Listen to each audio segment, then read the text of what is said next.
wherever we are now. It's 3 p.m. on Thursday, November 19th here. And today I'm here with Natalie Siston, the author of Let Her Out. Natalie, I'm so excited to have you here. I am super excited to be here, not only because we get to do this live, but also since you've been such an important part of this process. Oh, thank you. Well, first of all, happy launch day. Thank you. Happy birthday to my book baby. Yeah, that's awesome. So for those of you who are jumping on, welcome. And this is called Coffee with Entrepreneurs Live, and a big part of that is because I love coffee. So I want to know if you chat in on LinkedIn or Facebook. We'll be able to see your questions, your answers, your comments, and everything like that. So let us know where you're from, where you're listening from, and how you take your coffee. Okay.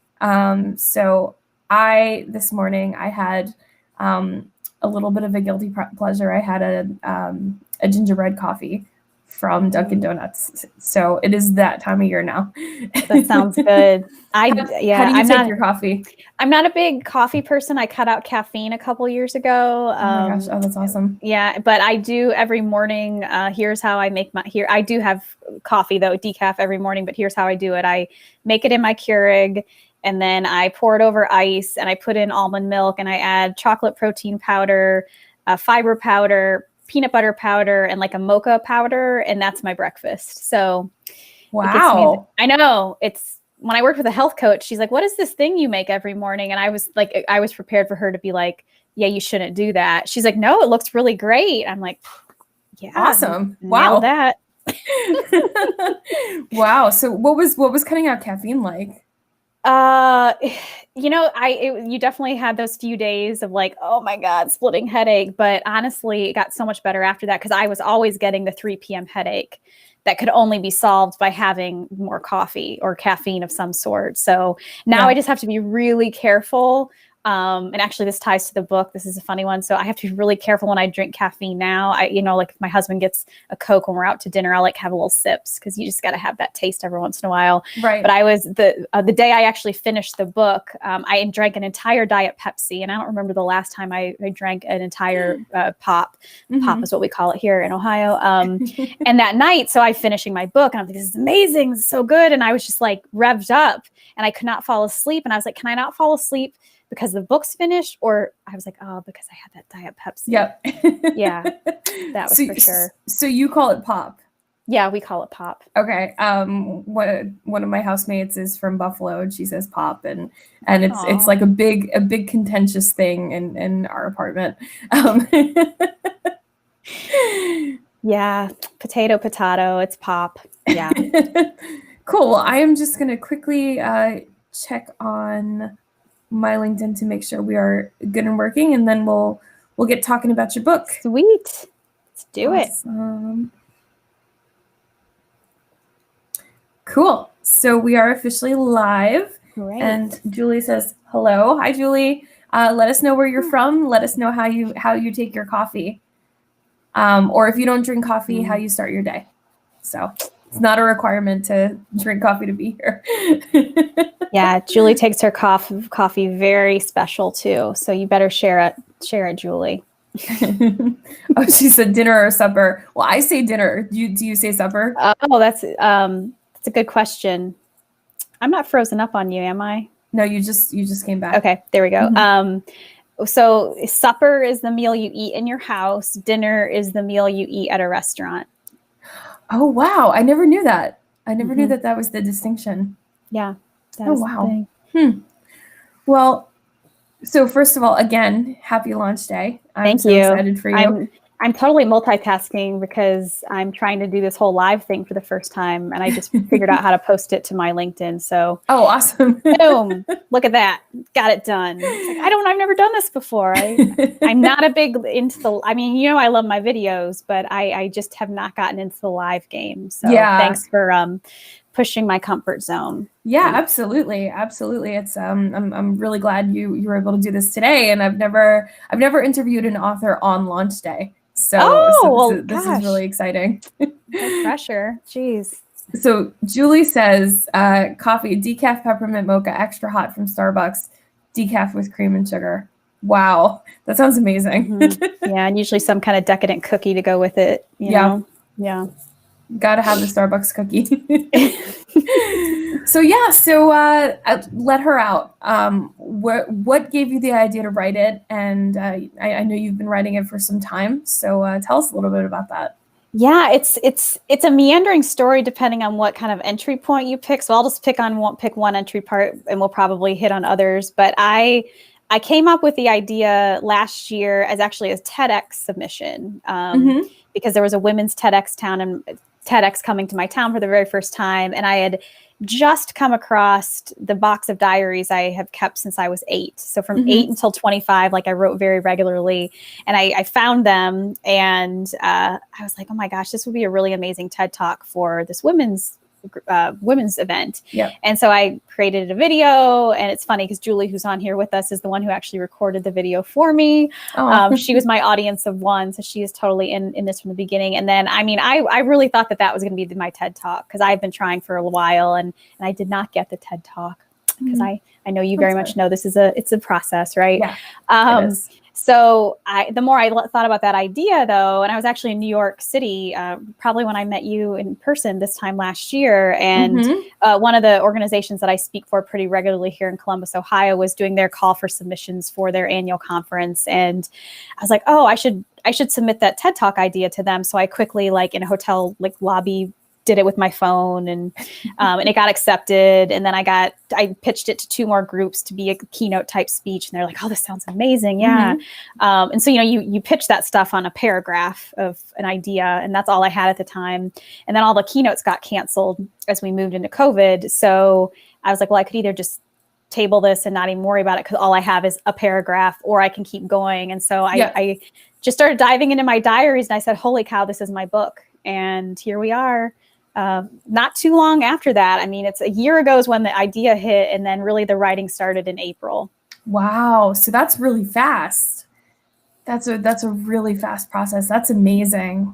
Yes, but I call this an ultimate curation experiment, though, because a lot of the content came from diaries or came from blog posts or other types of writing I had done in the past. So it's definitely not a book where it's like, if you read my blog, you've read the book. That's not the experience at all, but it's very much this cohesive, timeline journey of a lot of things I had already written, but I had to figure out how to piece them together. So I will write all day long. I love to write. So the challenge for me was really just piecing it together so it all made sense, and it carried the thesis through, and it carried a framework through. And ultimately the person gets to the end of the book and they feel like they know what to do with what they just read.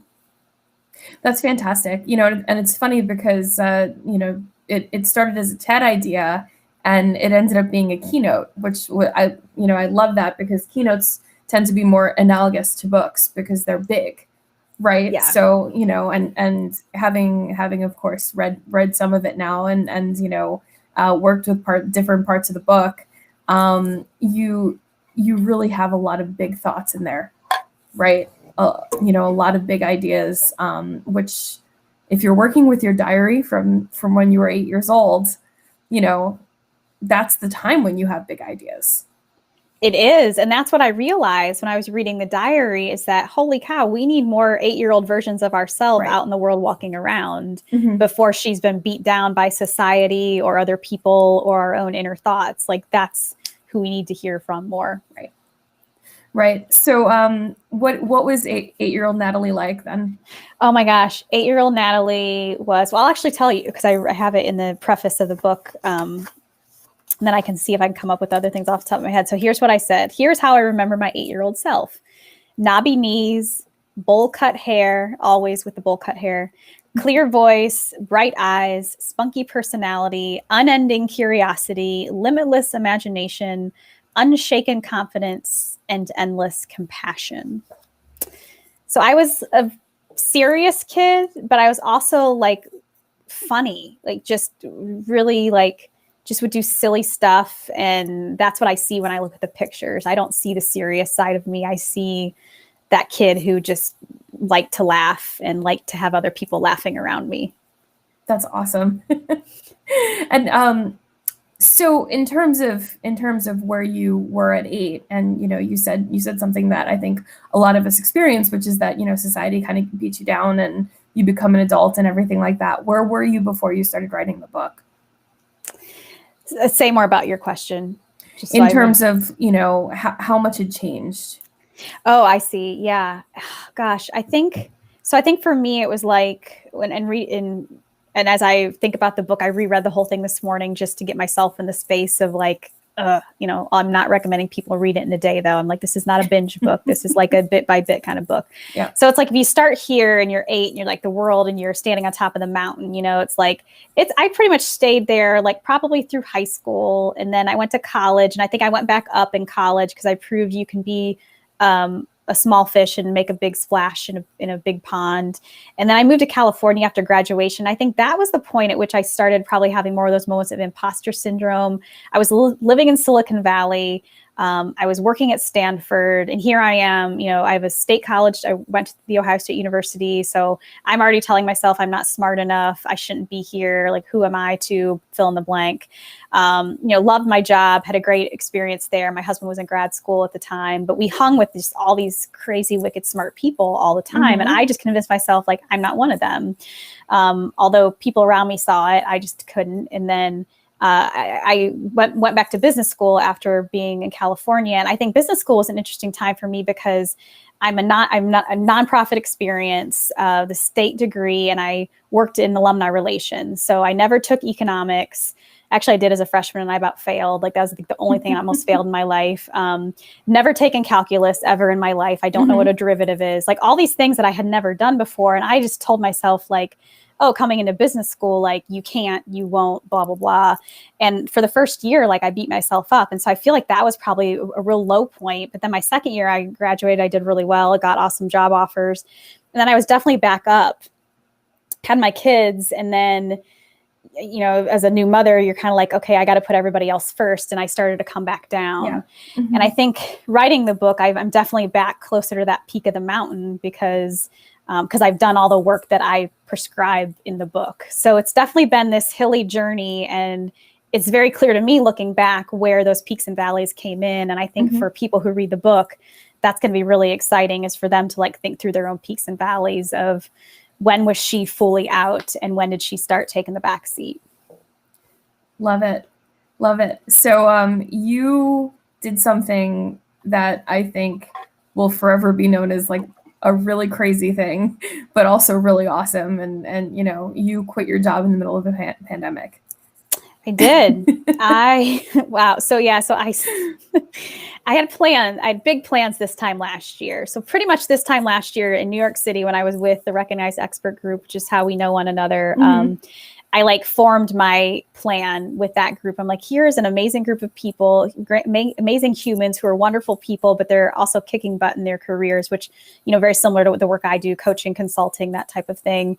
And in that moment, sitting in my hotel room, I set a date for myself. And this is before anything happened with COVID. And so I had a date, started a spreadsheet, like it was my little secret. Like every day I came into work, I was like, I only have this many days left, but nobody knows that. Ha ha ha.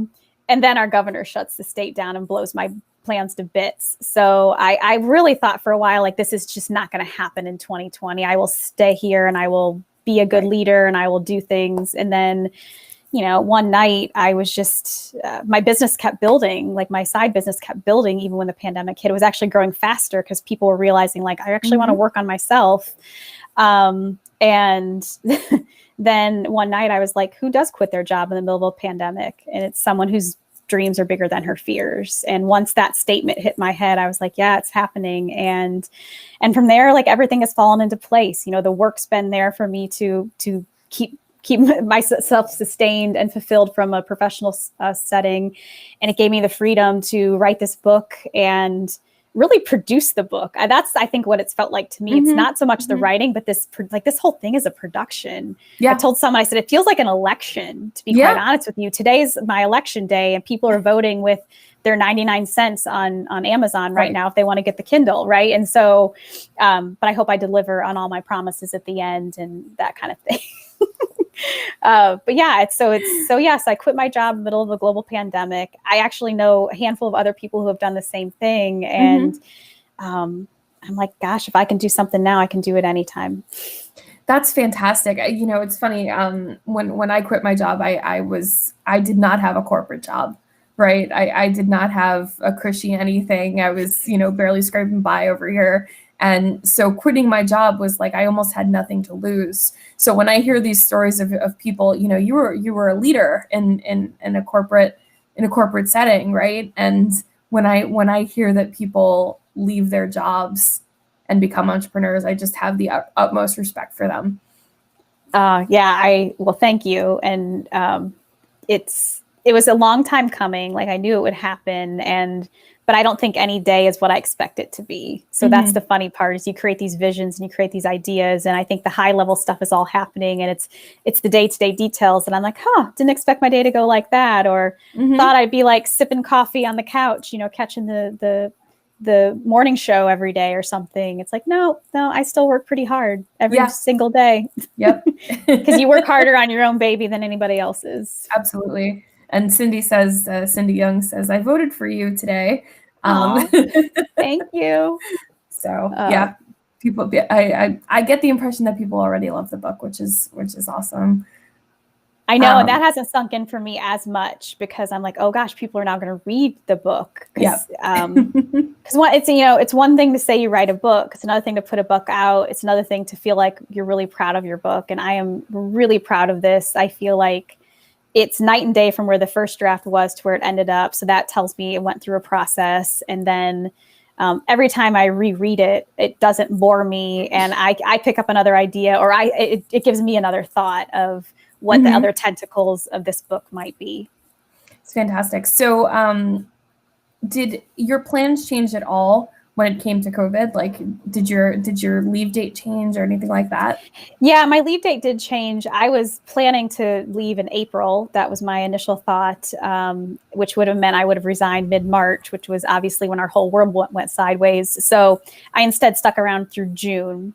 And I feel really good about that decision, because I worked in a pretty it's a team that was really important. They're a very important part of the organization, and they were helping a lot of leaders transition through a very difficult time. And so I felt like I got to be the glue to hold my team through that kind of last step of getting our leaders accustomed to this virtual world. And it felt pretty good. But I the way I've always said this to people, because there are many people sitting in corporate jobs who wanted to exit. And I think a lot of them see somebody like me, and it seems like it's happened overnight. And I tell them, no, this has been a 5-year build, and you're on this teeter totter. And, you know, for a long time, your corporate job is down here, and that takes all your stuff. And, you know, maybe some days this tilts, but it tends to come back. But there comes a time when you really just get to the point where, you know, you've got to vote for yourself. And that's what I did. It's fantastic. Oh, my mom's here now too. She's Mary Powell. So yeah, she says I've read half of it, makes me cry and laugh. Aw, that's so sweet. Probably just like her life raising me as a child. Oh, you know, made her cry and made her laugh. I feel like that's any mom, right? It's kind of a mixed bag. Maybe not cry so much as just like pull her hair out type of stuff. Like, what is this child doing? You know, the day. Let's see here. I'll give my mom a few funny ones today, because none of these made it into the book, but they are probably the things that gave her gray hair. And I should have done this on our earlier live. We were on an hour ago. The day that she got the call from the babysitter, that there are many calls from babysitters, but I'll do this one. I was the oldest kid at the babysitters, and all the other little kids had to take naps. And I didn't. So right after lunch, the babysitter would take the little kids out for the nap, and I got to just stay in the kitchen because she knew I was a good girl. I wasn't going to do anything. Well, I was really curious, like, how hot does the stove stay when you turn it off? So, you know, maybe it was a day that she boiled hot dogs or made macaroni and cheese or whatever. So after she takes the littles up, I'm like, I'm going to figure this out today. Like, how hot is this? So the burner's off, the pot's off there. But I just stick my entire hand on the burner. Yeah, that was a fun day, and I had blisters on all my fingers. I mean, I didn't require any medical attention, but I learned that the burner does indeed stay hot for quite some time after you turn it off. Oh no. Yeah. How old were you? I was 6. Wow, that's Yeah. oh my Yeah. gosh. Yep. Yeah. Then the time that another curiosity. So I think I learned about all my curiosities physically, which is fascinating because I didn't consider myself like a physical kid growing up from like a sports perspective. But the day that my same babysitter, so once again, I can't believe the babysitter didn't fire our family after all this either, but we're taking a walk in the park and the little like, the trees, the walnut trees, I think are the ones that have the little like spinny things that come off. I'm a country kid. I should know maple trees. But they have the little like helicopter thing and the little seed at the end. And I wanted to know what it smelled like. So I took the little seed part and I like tried to smell it and it, went up my nose and went up so far that no amount of salt or extraction attempts by the babysitter worked. So my mom had to come get me and take me to the pediatrician to have it removed. Oh my gosh. Yeah.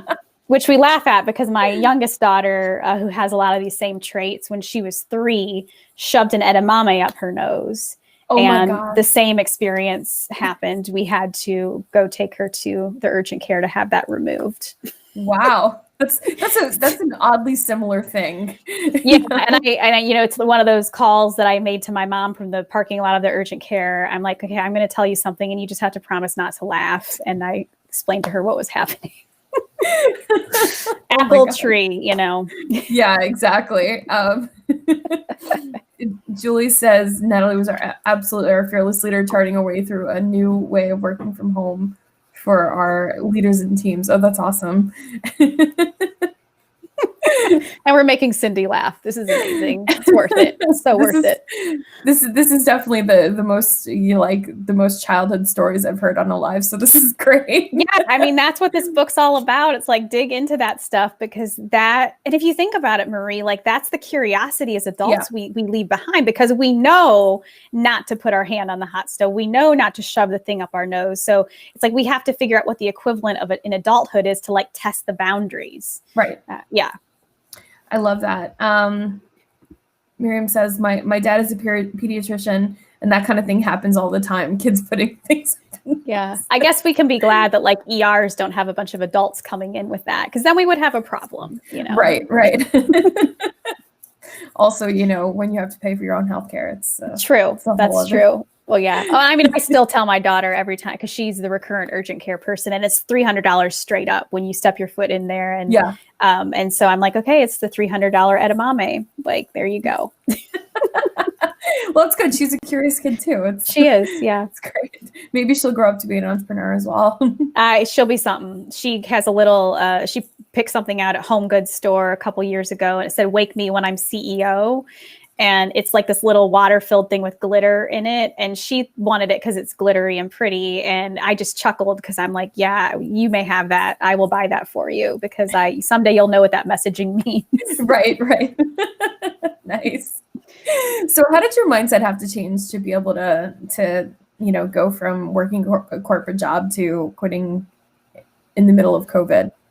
I think what made me good in a corporate job has made me a good business owner, and that I'm super disciplined and super relationship oriented. So those are the two things that I've leaned on so much as an early full-time entrepreneur, and it has yielded such amazing results. And I think the book came along at a perfect time because it was a natural reason to build relationships. It was a natural reason to reach out to people to say, hey, will you be on my editorial board? Will you join my launch crew? Will you be the, part of the excitement to be here on a day like today? And I think that unlike in a corporate job, you really have to put your faith in those relationships and other people. And so the fact that I have people voting for me today, like Cindy said, and Julie, reassuring and saying what I did in that corporate setting, I think that's a sign that all that carries over. So I'd like to think that any person that I worked with in a corporate setting would be happy to work with me as a small business owner or recommend me as someone to come and coach their leaders or speak at their next big conference. Just always keeping kind of your eye on the horizon and making sure you're being authentic. And I think that's what the most beautiful thing is. And and this story comes through in the book. In the last 5 years in my corporate job, I definitely took the trajectory much higher on authenticity at work, not holding back, being more my full self, which is where so many people can't and don't feel like they can be their full selves for some very valid reasons, and some just very like, embedded stories that they tell themselves in their head type of reasons. But being my own boss means that I can call the shots and say what I want to say. So I've seen my coaching get a lot more direct. I'm not afraid to like take my clients places that I haven't before. My writing's been more direct. I think just it's fun because I think for my last couple years in corporate, I think I confused a lot of people because they're like, you do all this stuff on the side, but you also have this pretty big job internally, like, and that was their own confusion. And for a long time, I said, well, that's their issue, not mine. But then I realized, okay, if I'm going to step out and have a personal brand, I don't want to be confusing to people. And I think being fully on my own has just illuminated for me that there have been so many people cheering for me. And it was just a matter of that separation that needed to happen in order to say, we see you, go fly, like get those wings out and soar. Love it. Love it. You said that your business started to grow during COVID. Why do you think that is? I think two reasons. One, I think I had this message in my head, this let her out message that I was just kind of throwing out wherever I could, and people were latching onto it from a women's conference perspective or a, hey, write for our platform kind of perspective. So that was really great. And then I think people, and it's still happening right now, I think people are really questioning, what do they want to be in the world, because they're now working from home all the time. They don't leave, they don't see people. And if you're in a situation that you're not happy with, like, it's way worse if you're in isolation by yourself that whole time. So I think people are really working on themselves right now. So I'm seeing coaching clients come in who have that perspective. And then I had my first, I call it the trifecta, like 3 C-level leaders I coached. We were working together pre-COVID, but then we continued to work together as COVID emerged. And working in that kind of C-level was amazing because like they were all women. The women and I developed this level of rapport where it was a space where we were all in uncharted territory, and I got to be the person to help them through that. And that was really awesome and exciting. And it has generated, referral business and that type of thing. It's fantastic. That's it's really great. I mean, there have been so many stories, certainly in the Recognized Expert group that we're in, and elsewhere, of people just thriving during this time because they really just, commit to what they want. They commit to, what they believe in and what they stand for. So that's wonderful. Absolutely. And I think I'm in the National Speakers Association. I was just really starting to get into that as COVID hit. So I haven't been as active as I wanted to, but they've done an amazing job helping people in that profession pivot and say, like, I can speak right here.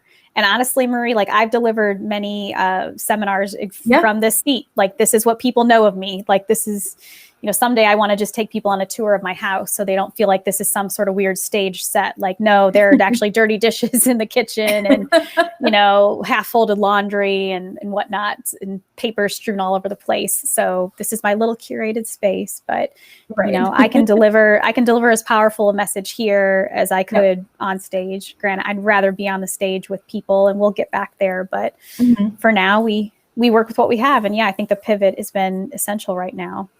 Yeah, it's been amazing. I mean, I've seen some really great virtual TEDx's, virtual keynotes, and things like that. I kind of think that medium is, at least halfway here to stay. I think some people will choose to stay virtual, and some will do in-person events again when the time comes. But what a wonderful pivot.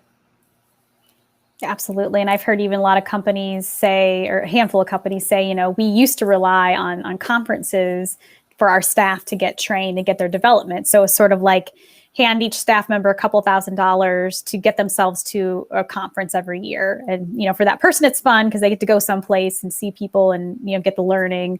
But obviously that was all canceled this year. So organizations are starting to think, like, how do I bring that stuff back in-house so I don't rely on it? And then for people in my profession, that's pretty darn exciting because that's what we do.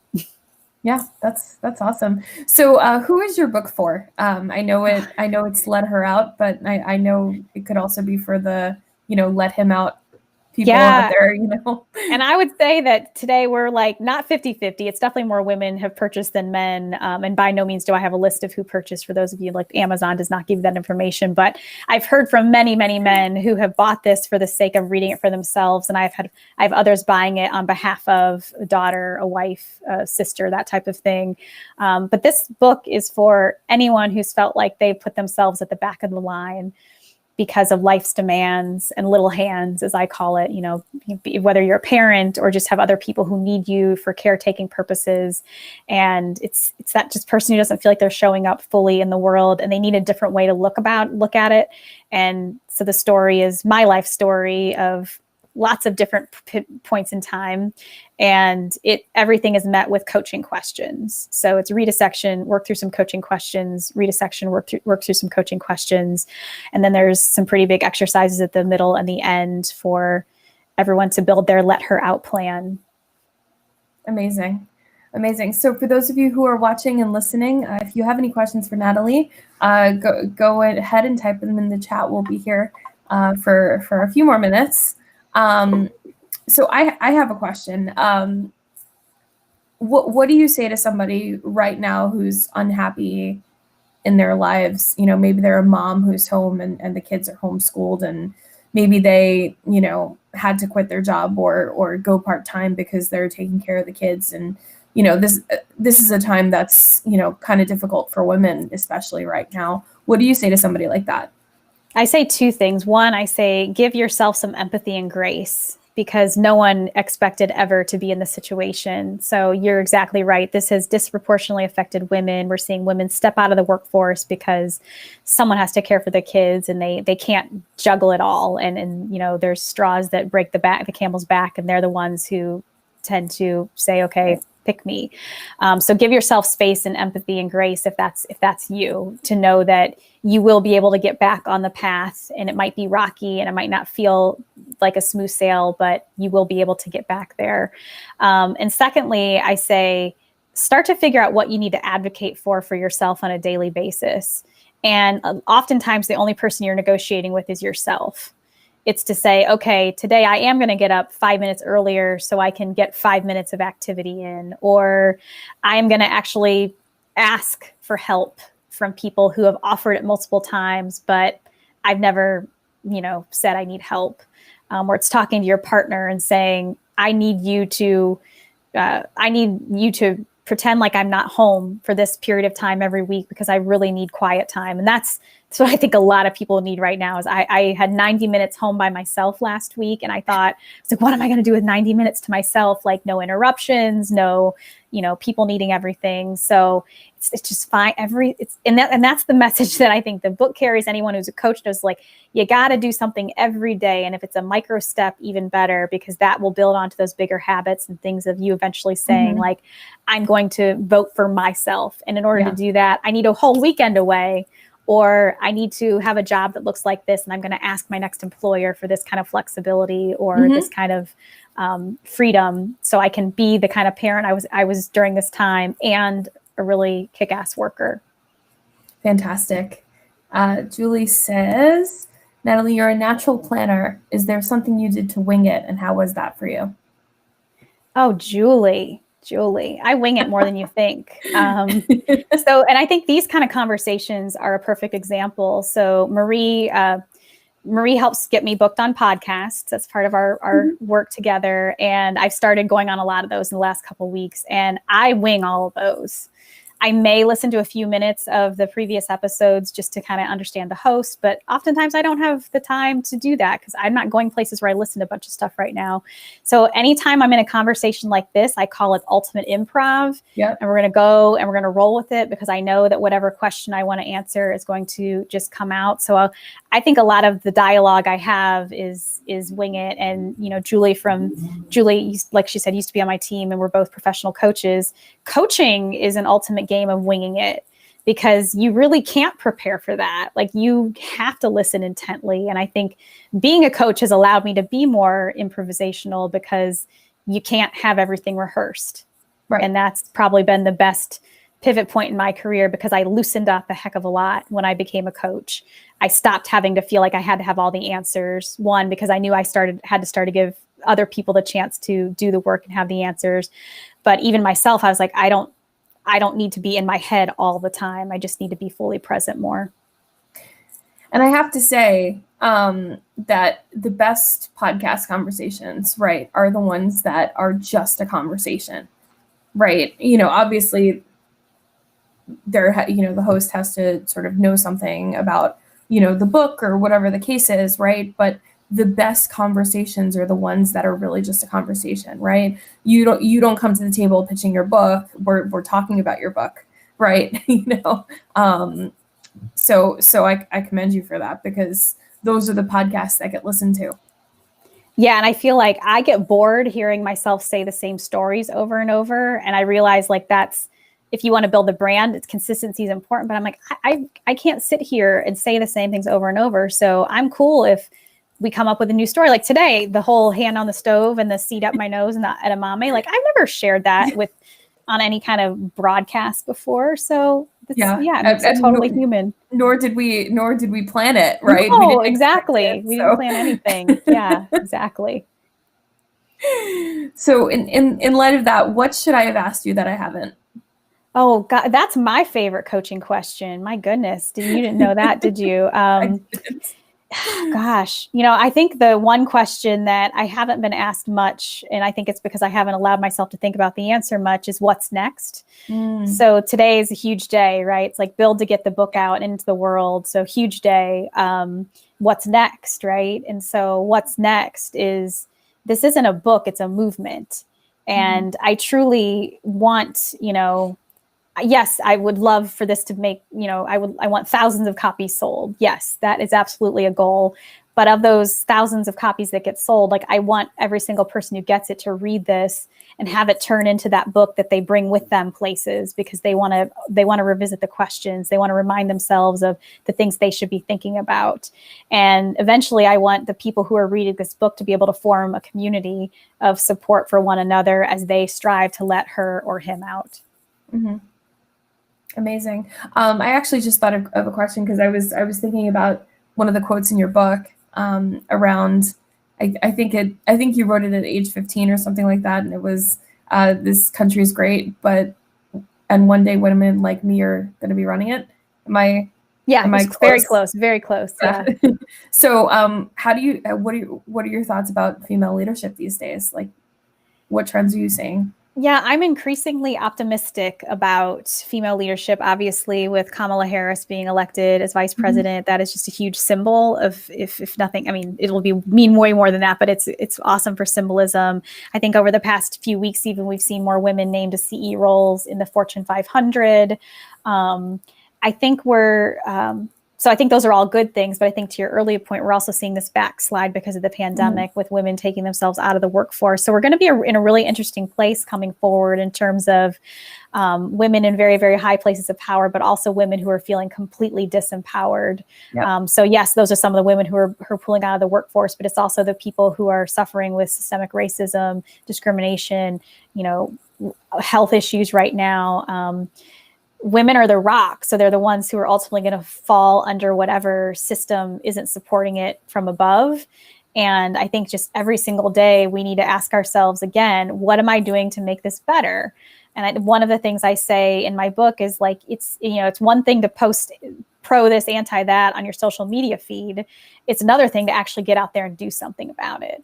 So I think with the way even our country's headed is, okay, so put up or shut up kind of thing. And I think that's a good leadership lesson all around, is if you're not going to be part of the solution, then don't you dare be complaining. And I think women have done an incredible job of being part of solutions. They just haven't gotten credit for that for a very long time. And the time's coming. And you did put your money where your mouth was. You were a poll worker this year. I was, man. I was a poll worker. And I tell you what, I got to my 2-week mark and I feel good because I was super nervous. Like I was super nervous I would get COVID from working the polls, because I saw more people in that day than I had seen since, probably all of last year, honestly. And I'm feeling good. And I did my civic duty. And yeah, we don't need to turn this into a political conversation, but we all showed up and did our job and did it with integrity, and yeah, no shenanigans. Well, thank you for that. Thank you for doing your civic duty. I know it's especially not hard. It's especially not easy now, right? Like going, especially with COVID, to put yourself at risk being out there. So thank you for that. Yeah, it felt really weird being with people for a whole day. Like by 3 o'clock, I was done. I was like, okay, this is my limit of people for right now. Yeah, good. Yeah, it's funny because we met a year ago in person in New York, and all the pictures of our dinners are popping up in my feed, and I'm seeing these pictures of all these people crowded at one table, and I'm just like, wow, will we ever do that again? I know. I hope we will. Yeah, it just might be an entire 2 years from now, but we'll steadily get ourselves closer. Yeah. Hopefully. Yeah. It's just, it feels like a lifetime ago that we, that people gathered and outside their household and everything. Yeah. Well, we hope it stays that way for a bit so we can calm this thing down. Yeah, exactly. So let her out, reclaim who you have always been. And I see the book behind you. Would you mind holding it up to the screen? I actually have one closer because I'm just that prepared. I have it tabbed up for future readings, but yeah, nice. So here we go. Let her out. I'm trying to figure out which I'm directionally challenged. So there you go. And yes, please go grab it. Today, the Kindle copy helps me a ton because we're getting to bestseller status. But by all means, grab yourself the paperback so you can dog ear it and mark it up and get a pencil and write in it. That's what it's for. Awesome. And it's on Amazon. Yeah, just search up Natalie Siston, Let Her Out. Boom. It'll be right there.